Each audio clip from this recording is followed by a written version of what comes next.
स्वागत है आपका एच एजुकेशन हिंदी में। इस वीडियो में हम लोग परफॉर्मेंस अप्रेजल के इम्पोर्टेंस के बारे में पढ़ेंगे और साथ ही साथ परफॉर्मेंस अप्रेजल के प्रोसेस में आने वाले प्रॉब्लम्स को समझेंगे। फर्क नहीं पड़ता कि ऑर्गेनाइजेशन का टाइप और साइज क्या है, परफॉर्मेंस अप्रेजल का प्रोसेस सभी प्रकार की ऑर्गेनाइजेशन के लिए इम्पोर्टेंट होता है। जैसा कि हम लोग जानते हैं कि परफॉर्मेंस अप्रेजल एक बहुत अच्छा माध्यम होता है जिसके हेल्प से ऑर्गेनाइजेशन अपने एम्प्लॉइज के काम को इवेलुएट करती है और साथ ही साथ एम्प्लॉइज को गाइडेंस प्रोवाइड करती है।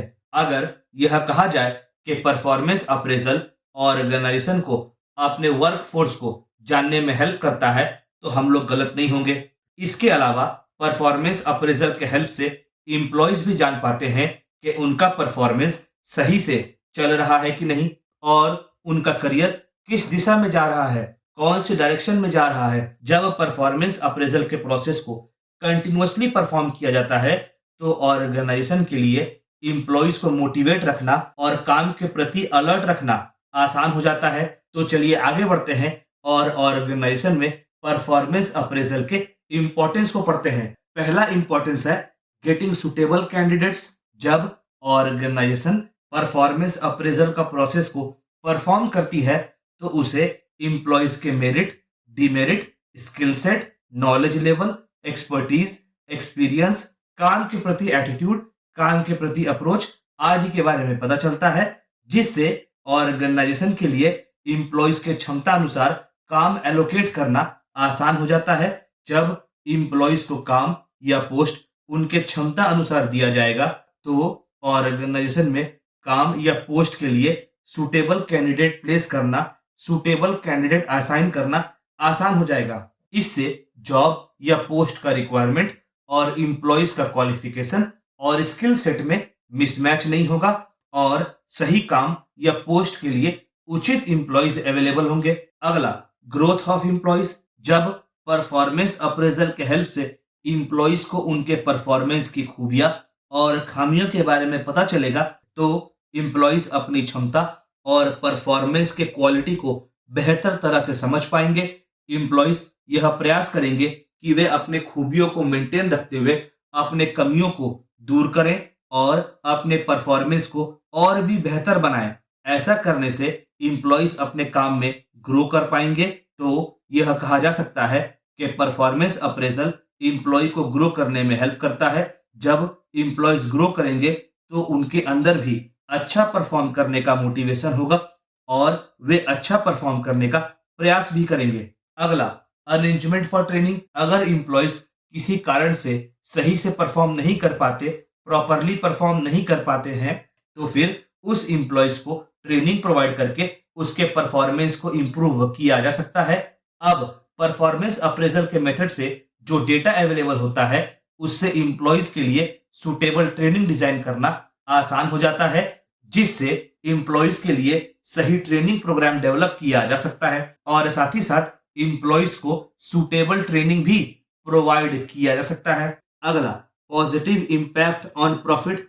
जब जॉब या पोस्ट के अनुसार सुटेबल एम्प्लॉयज अवेलेबल होंगे, जब एम्प्लॉयज मोटिवेटेड होंगे अच्छा काम को परफॉर्म करने के लिए और जब लेस परफॉर्मिंग एम्प्लॉयज को ट्रेनिंग प्रोवाइड किया जाएगा तो इससे एम्प्लॉयज का तो एफिशिएंसी बढ़ेगा ही और साथ ही साथ ऑर्गेनाइजेशन का भी ओवरऑल एफिशिएंसी इंक्रीज होगा, जिसका प्रॉफिट पर पॉजिटिव इंपैक्ट देखने को मिलेगा। अगला, नोइंग द मैनेजर्स।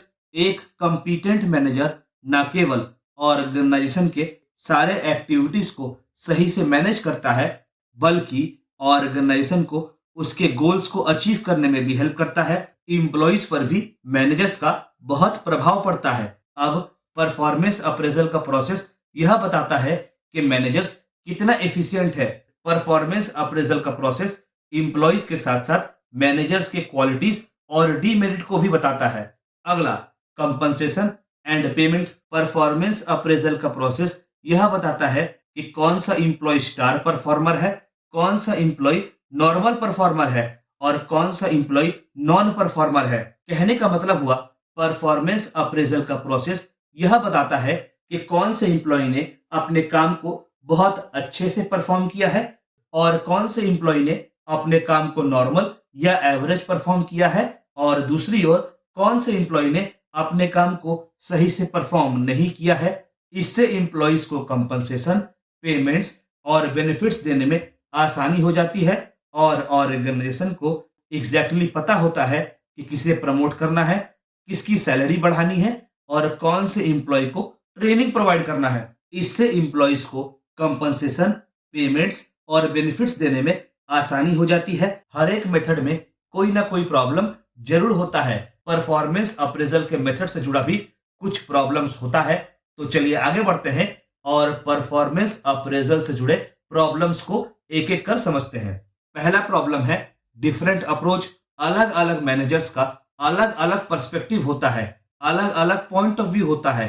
तो हो सकता है एम्प्लॉय का परफॉर्मेंस एक मैनेजर को अच्छा लगे, वहीं दूसरे मैनेजर को same performance up to the mark नहीं भी लग सकता है। तो ऐसे सिचुएशन में परफॉर्मेंस अप्रेजल का प्रोसेस सही से परफॉर्म नहीं किया जा सकेगा। आगे, किसी मैनेजर को एम्प्लॉय का behaviour, approach, skill set, value, ethics सही लगता है, वहीं दूसरी ओर दूसरे मैनेजर को सेम एम्प्लॉय के सारे गुण अच्छे नहीं भी लग सकते हैं। तो इस वजह से भी परफॉर्मेंस अप्रेजल का प्रोसेस प्रभावित होता है। अगला, presence of bias and prejudice. कुछ मैनेजर्स के अंदर पहले से ही किसी भी पॉइंट को लेकर बायस या प्रेजुडिस प्रेजेंट होता है, तो भले ही इंप्लॉय ने जैसा भी परफॉर्म किया हो, मैनेजर्स अपना इवेल्युएशन और जजमेंट उस बायस और प्रेजुडिस के हिसाब से ही प्रोवाइड करते हैं। जैसे मान लीजिए मैनेजर इंप्लॉय के केवल एक ही अच्छे क्वालिटी को पकड़कर पॉजिटिव रिव्यू दे सकता है, या इंप्लॉय के केवल एक ही नेगेटिव गुण को पकड़कर नेगेटिव रिव्यू प्रोवाइड कर सकता है। वहीं दूसरी ओर कुछ मैनेजर्स का अपना कुछ सेट बिलीफ, सेट स्टैंडर्ड या सेट वैल्यू होता है, और उसी के आधार पर मैनेजर्स एम्प्लॉय के परफॉर्मेंस का अप्रेजल करते हैं। इसके अलावा कई मैनेजर्स एम्प्लॉय के सारे परफॉर्मेंस को एवरेज पॉइंट या एवरेज मार्क्स प्रोवाइड करते हैं, भले ही एम्प्लॉय का एक्चुअल परफॉर्मेंस जैसा भी हो। आगे, कुछ मैनेजर्स के अंदर स्टीरियोटाइपिंग का भी प्रॉब्लम होता है, जिसका प्रभाव इवैल्यूएशन पर पड़ता है। इससे होता यह है कि एक्चुअल परफॉर्मेंस का अप्रेजल नहीं हो पाता है, और परफॉर्मेंस अप्रेजल का प्रोसेस में प्रॉब्लम्स क्रिएट होता है। परफॉर्मेंस अप्रेजल का प्रोसेस नेगेटिवली प्रभावित होता है। अगला, ट्रेनिंग ऑफ द मैनेजर। कई बार मैनेजर को ट्रेनिंग सही से नहीं प्रोवाइड किया जाता, जिसकी वजह से मैनेजर को यह पता ही नहीं होता कि परफॉर्मेंस अप्रेजल का प्रोसेस को सही से कैसे परफॉर्म करना है, जिसकी वजह से ऑर्गेनाइजेशन को परफॉर्मेंस अप्रेजल के प्रोसेस को सही से परफॉर्म करने में काफी प्रॉब्लम्स फेस करना होता है। अगला, फॉल्टी मेथड्स। कई बार परफॉर्मेंस अप्रेजल के प्रोसेस को परफॉर्म करने के लिए फॉल्टी मेथड्स को अडॉप्ट कर लिया जाता है। अब अगर मेथड ही फॉल्टी होगा तो परफॉर्मेंस अप्रेजल का प्रोसेस कैसे सही से परफॉर्म किया जा सकेगा।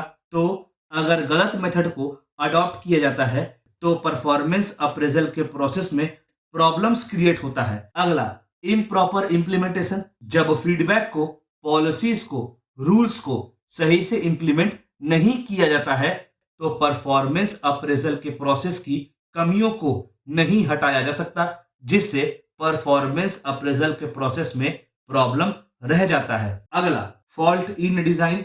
अगर परफॉर्मेंस अप्रेजल का प्रोसेस को डिजाइन करने में ही फॉल्ट होगा तो प्रोसेस में कई सारी खामियां होंगी। जब प्रोसेस में ही खामियां होंगी तो परफॉर्मेंस अप्रेजल के मेथड से प्रॉपर लाभ या प्रॉपर रिजल्ट नहीं मिल पाएगा। कहने का मतलब हुआ कि अगर परफॉर्मेंस अप्रेजल का प्रोसेस का डिजाइन ही फॉल्टी है तो परफॉर्मेंस अप्रेजल के प्रोसेस में प्रॉब्लम्स देखने को मिलेगा।